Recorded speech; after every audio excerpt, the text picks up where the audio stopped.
2 ವರ್ಷಗಳಿಂದ ಬಂದು ಭೇಟಿಯಾಗಿ 2023ರಲ್ಲಿ ಬಂದು ಭೇಟಿಯಾಗಿ ತನ್ನ ಕಥೆಗಳು ಹೇಳ್ಕೊಂಡು ಅವರು ಒಂದು ಜಾನತರ ಮಾಡಿದ್ದಾರೆ, ಏನೋ ರೆಕಾರ್ಡ್ಸ್ ಇಟ್ಕೊಂಡಿದ್ದಾರೆ ತಿಮ್ರೋಡಿ ಅವರು.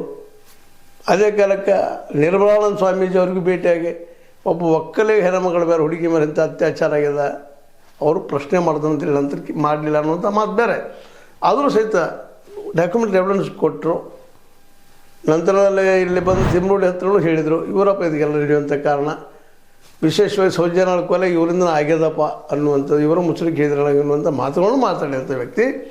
ನಂತರದಲ್ಲಿ ಉಲ್ಟಾ ಹೊಡೆದ ಇವರು ಹೇಳಿಸಿದ್ರು ಅಂತೇಳಿ ಈ ಒಂದು 5-6 ಜನರ ಮೇಲೆ, ಅಂದರೆ ಯಾರು ನಿರಂತರ 13 ವರ್ಷಗಳಿಂದ ಹೋರಾಟ ಮಾಡ್ತಾ ಬಂದಿದ್ದಾರೋ, ಇಲ್ಲಿ ಅನ್ಯಾಯ ಆಗಿದಪ್ಪ ಹೆಣ್ಣುಮಗಳಿಗೆ, ಅನೇಕ ಹೆಣ್ಣುಮಕ್ಳಿಗೆ ಅನ್ಯಾಯ ಆಗಿದೆ ಪ್ರತಿಭಟನೆ ಮಾಡ್ತಾ ಬಂದಿದ್ದಾರೋ ಅವರನ್ನು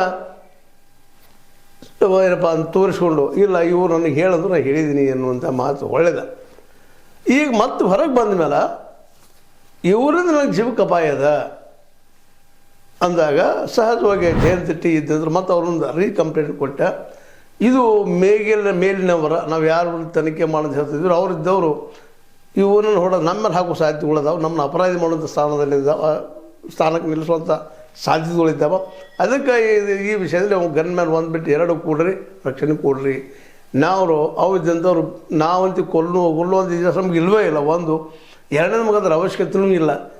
ನಾಳೆ ಯಾರೋ ಹೊಡೆದು ನಮ್ಮ ಮೇಲೆ ಬರೋದು ಬೇಡ, ನಾವು 6 ಮಂದಿ ಜನರ ಮೇಲೆ ಇದು ನಾವೊಂದು ಹೋರಾಟ ಮಾಡ್ತಾಯಿದ್ದೀವಿ, ಮತ್ತು ದಿಶಾಬಲ ಆಗ್ತದೆ ಅನ್ನೋಂಥ ಮಾತನ್ನು ಹೇಳ್ತಾ, ಜೊತೆಗೆ ನಮಗೂ ಸತ್ಯ ಹೇಳಿದ್ದಕ್ಕಾಗಿ ಶಿಕ್ಷೆ ಸಿಗುವಂಥದ್ದು. ಈಗಾಗಲೇ ಚೆನ್ನಾಗಿ ಸತ್ಯ ಹೇಳಿದ್ದಕ್ಕೆ ಶಿಕ್ಷೆ ಸಿಕ್ಕದ ಪಾಪ, ಹೊಡೆದಿದ್ದಾರೆ ಅವ್ರಿಗೆ. ಈಗಾದರೂ ಅವ್ರಿಗೆ ಭಯದಿಂದ ಮನೆಯವ್ರ ಮೇಲೆ ಅಂಜಿಕೆ ಹಾಕಿ ಮತ್ತೇನೋ ಹಾಕಿ